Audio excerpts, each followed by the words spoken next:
Both the reading from the first epistle of St. Peter and that from the Sermon on the Mount dwell on one specific area, that of peace in our life.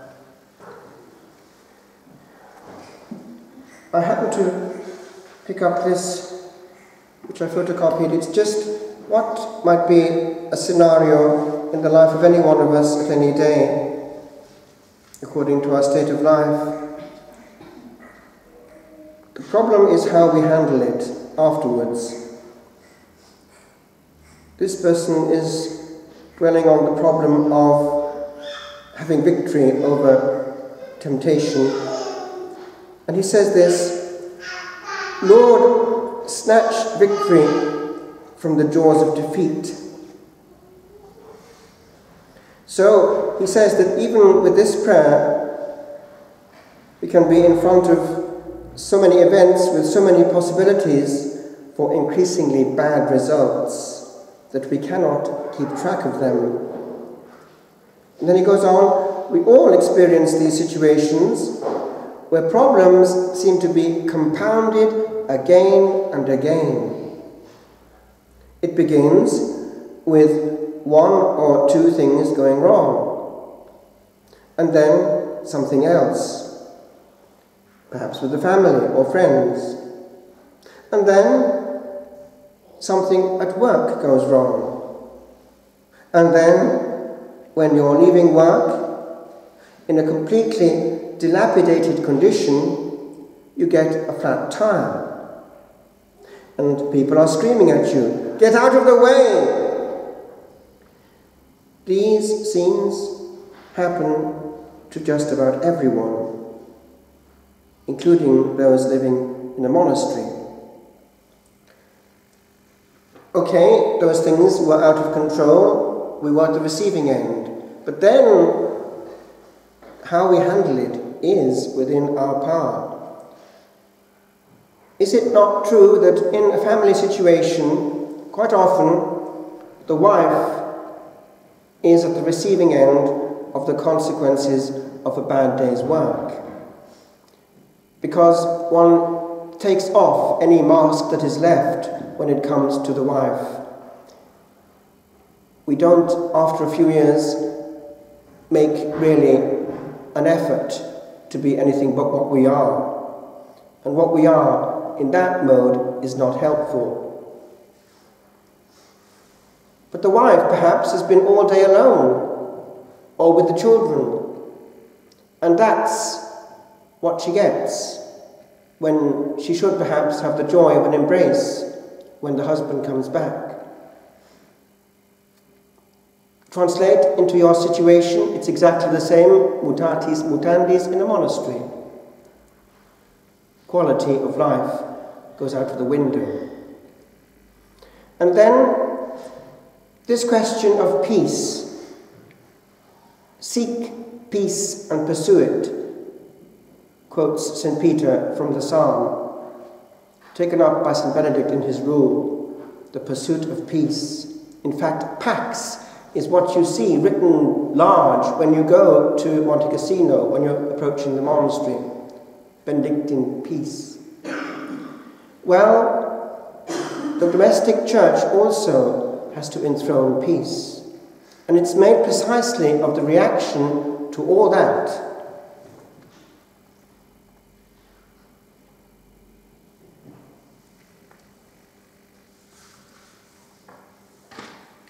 I make a jump. The quality of life is made of feeling the other person. Feeling our reactions to that person, picking up what that person is not explicitly saying, hearing that person. Over the years, I've noticed one constant in the consecrated life, at least. It's that the quality of life in a community depends on the capacity to hear in depth. Now, we may think it doesn't concern us, but let me tell you it does. Observe two people talking. You'll very soon pick up how much hearing is going on there. Is the person addressing what the person has just said, answering what has just been said? Is the person actually abstaining from communication while the other person is talking? That's the point of departure. But then, and it's important when it comes to specifically counseling, confessing, or actually just being a friend, the issue of going in depth and having enough patience to see exactly where the problem is. It's a whole art. I make a jump again and go to a wider sphere, the life of the church itself. Right now, if we're not careful, we can go from that realm of hearing to the mode of aggression, taking comfort precisely in a comfort zone that we're familiar with and all else being excluded. Now, in our time, there is one danger which can actually threaten us specifically who are trying to be faithful to tradition.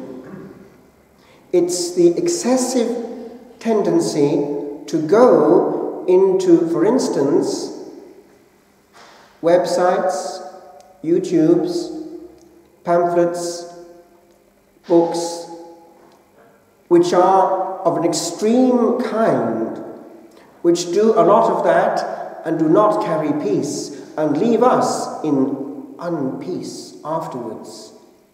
And if one is sufficiently exposed to it, one can actually be contaminated is too strong, but strongly influenced, I would say, certainly, for our harm.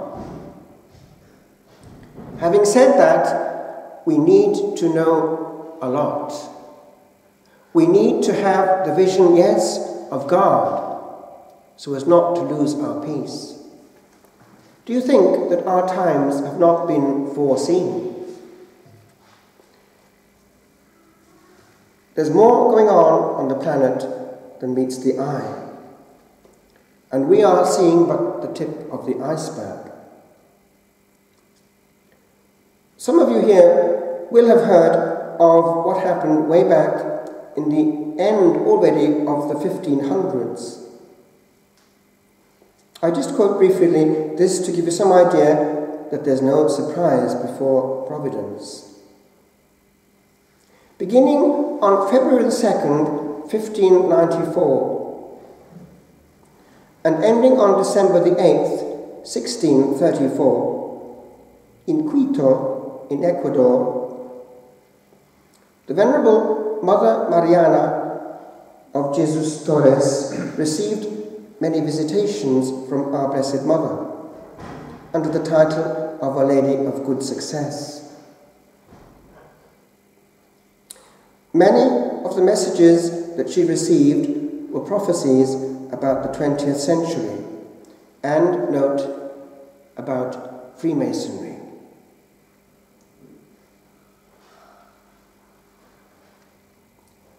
Now, Freemasonry started to exist in the 1700s. So this is way before anything could have possibly been guessed or any name given to it.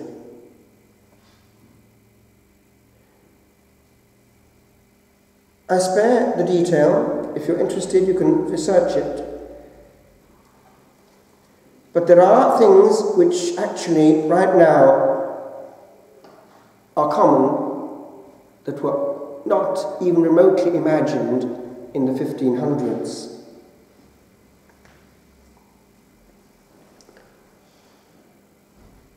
During that epoch, the Church will find herself attacked by terrible hordes of the Masonic sect. And this will be agonizing because of the corruption of customs, unbridled luxury, Luxuria, by the way, doesn't mean exactly luxury as we think of it today. It's sins against the sixth commandment, essentially. The impious press and secular education. The vices of impurity, blasphemy, and sacrilege will dominate in this time of depraved desolation.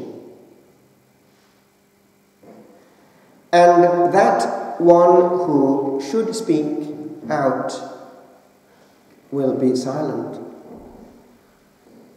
The Masonic sects, having infiltrated all the social classes, would subtly introduce its teaching into domestic ambiances in order to corrupt the children. Little people, wake up. It concerns you. It might be as close to you as the screen in front of you, where instead of Snow White appears a vampire. And the devil would glory in dining upon the exquisite delicacy of the hearts of children. It's a great babysitter, the screen, is it not? Parents, be warned. It's going to be more and more the pulpit of the underworld for the innocent.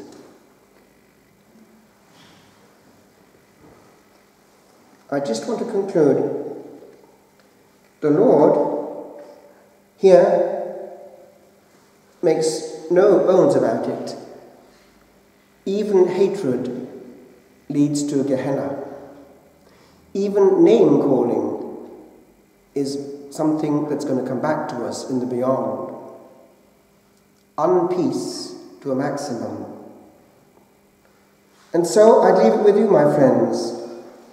Remember, our tongue is a dagger, or it can be a healing instrument of bliss.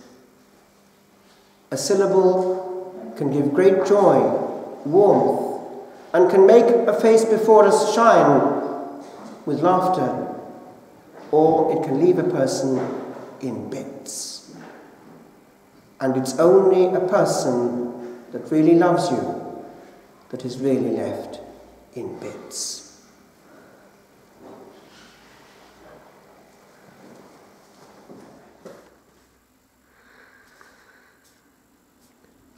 Hearing. A word is heard when all alone we wait upon a sound.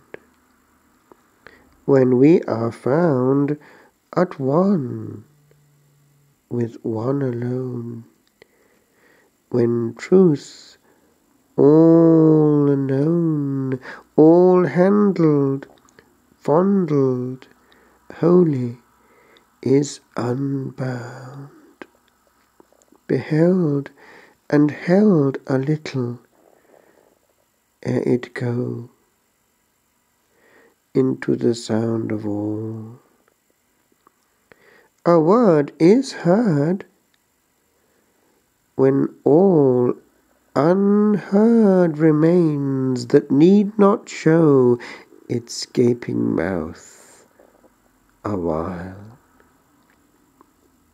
For where naught stirred, I heard the mighty murmur that held all in poise, where noise came not, but moving air,